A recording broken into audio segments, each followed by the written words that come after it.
Thank you, David. And now we'll bring to the microphone Lieutenant Colonel Robert Bowman.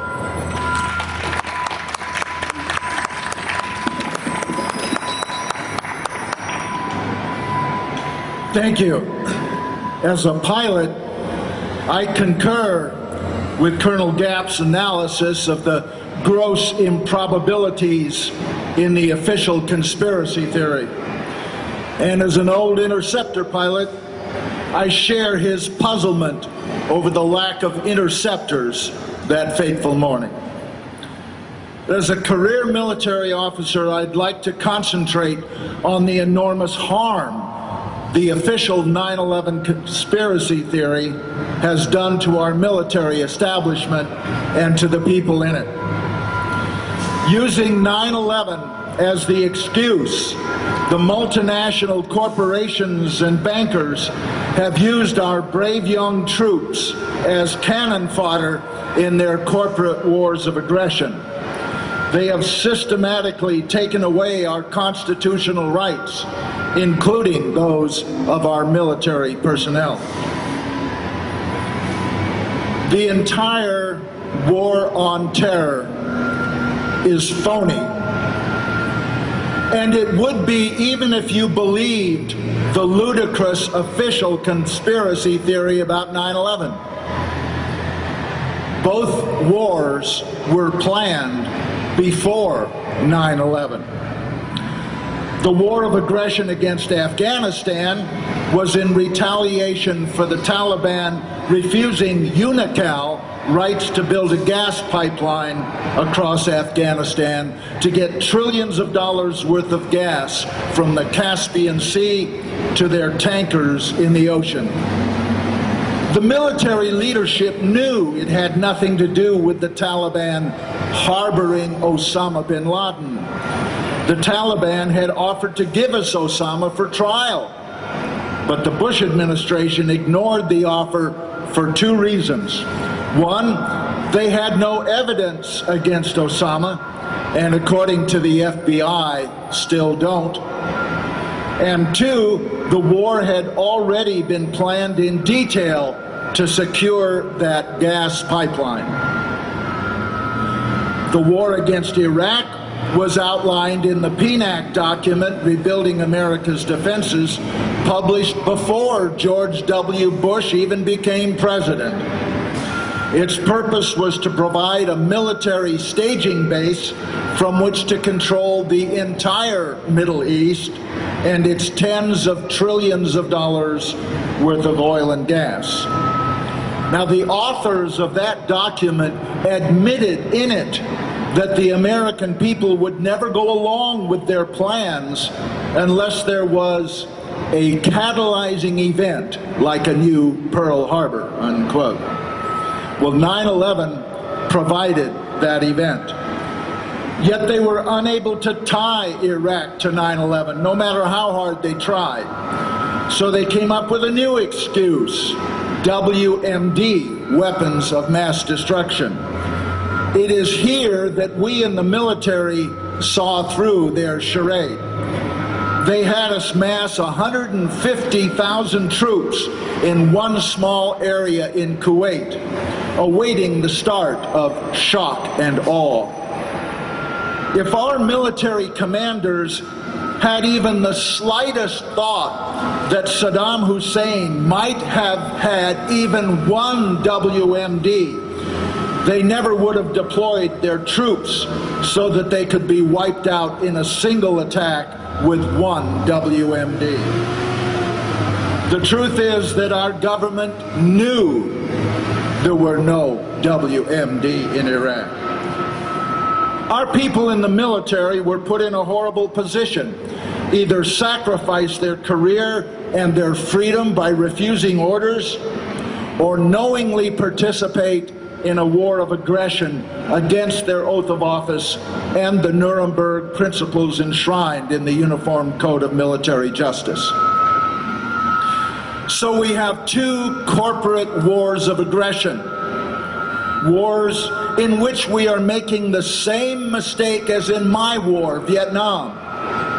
We are fighting the people who live there. What has been the result?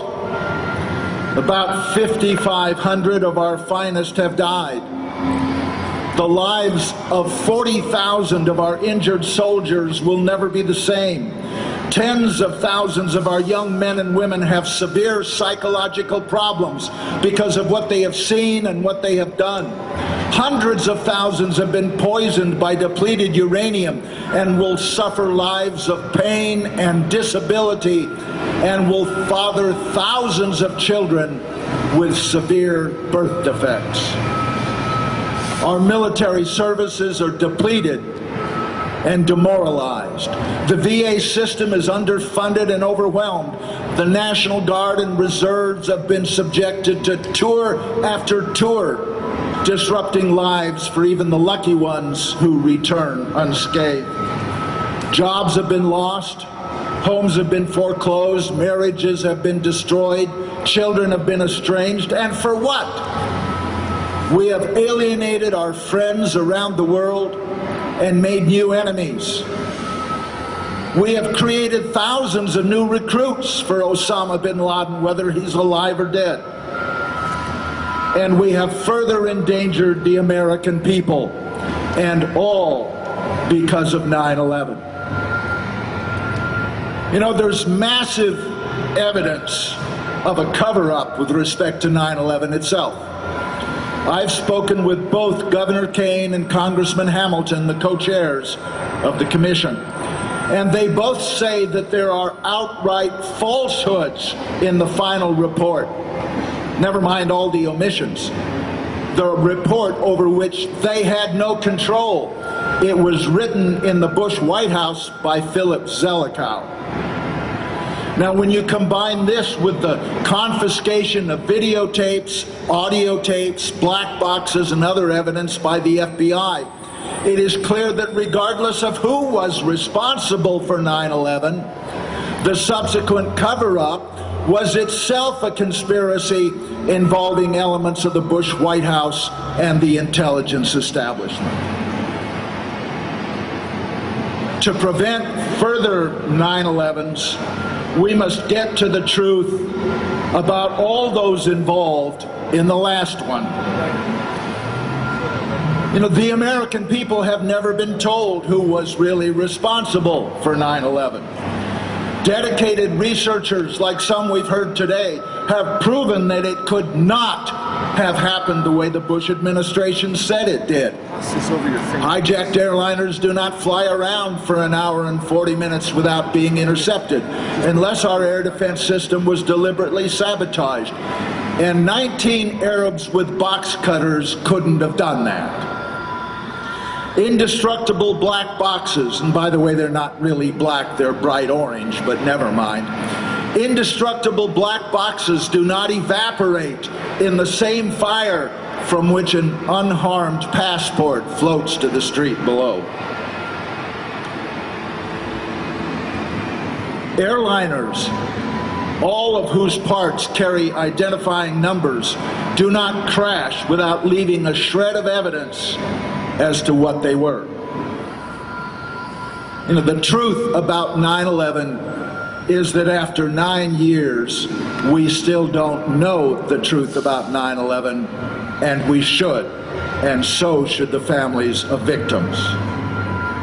And let us always remember, the victims of 9/11 include not just the roughly 3,000 people who lost their lives that day, but the 5,500 military personnel who have lost their lives in the Afghan and Iraqi wars, as well as the hundreds of thousands of innocent Afghan and Iraqi civilians.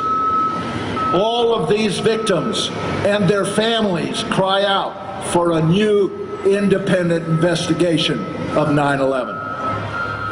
Only when the official myth is exposed and the truth told will the wars and occupations end. The creation of new victims stopped, and our military returned to its constitutional task of protecting our borders and our people, not the financial interests of multinational corporations. This one change in military mission, eliminating the mission of protecting the global financial interests of multinational corporations, will allow us to greatly enhance our national security and reduce the defense budget by 80%.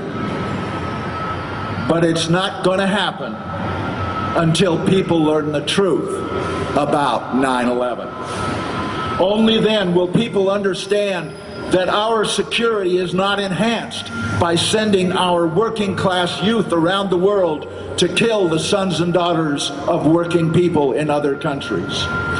Only then will people understand that our security is not enhanced by sending our children to the Middle East to kill Arabs so the oil companies can profit from selling the oil under their sand. No more battleship Maines, no more Pearl Harbors, no more Gulfs of Tonkin, no more incubators in Kuwait, no more 9/11s, no more false flag attacks, no more lies.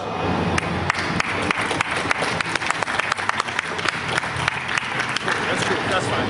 As a 100% disabled combat veteran, I say the best thing our government can do for us is to quit making more of us.